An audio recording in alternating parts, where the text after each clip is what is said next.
Good evening, Peter. Welcome, viewers, to the Sunday Press. We've got 7 pages of top-line football for tomorrow.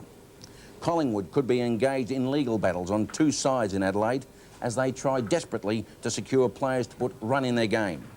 They could in fact be taken to the Supreme Court by North Adelaide if they persist in coaxing gift sprinter David Robertson to Victoria. The even-time runner still has a contract to fulfil in Adelaide but wants to cross the border. They've been told, remember what happened to Footscray in 1985 when they tried to get John Riley from North Adelaide. The Bulldogs lost in court. West Adelaide is just determined to keep Grant Filkey.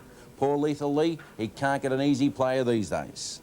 The Sherlock Holmes of football, the big ex-policeman, Max Croxford, is about to be called in on his most important VFL case.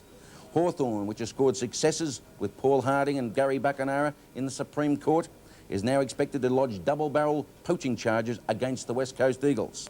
Harding's papers are already in, and the league have been waiting for the court battle to finish. A complaint now over Buckenara is expected. Investigation Officer Croxford is likely to delve into the transcripts of the court hearing. If guilty, the Eagles could face hefty fines.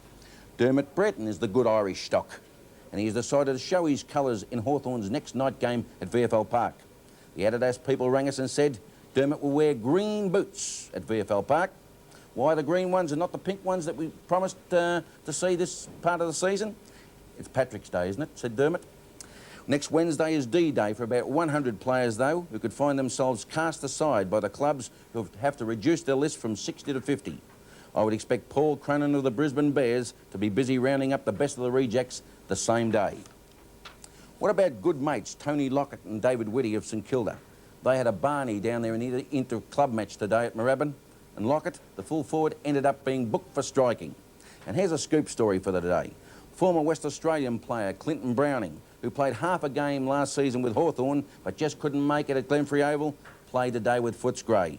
He was only on for a half but looked good, and the Bulldogs thrashed North Melbourne 25-12 to 8-8. And on the football romance scene, all of Lygon Street, in fact the entire Italian community up there, are excited over the marriage tomorrow of one of their favourite ladies, Amanda Donidi, of the famous restaurant and pasta family. Carlton star Ken Hunter is getting married to her tomorrow. Amanda's family, they're going to throw a big feast up there, I believe, in Lygon Street.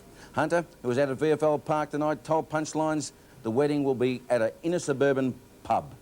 From us, Ken, viva la sposi, which means praise the couple. Back to you, Pete, and keep punching.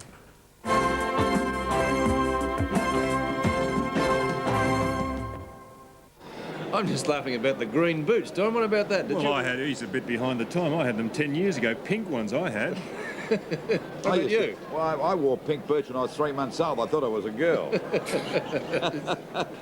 Pink boots, green boots, what are they? White boots. Doesn't matter what sort of boots you're wearing. If you can't get the ball, you can't kick it, can you?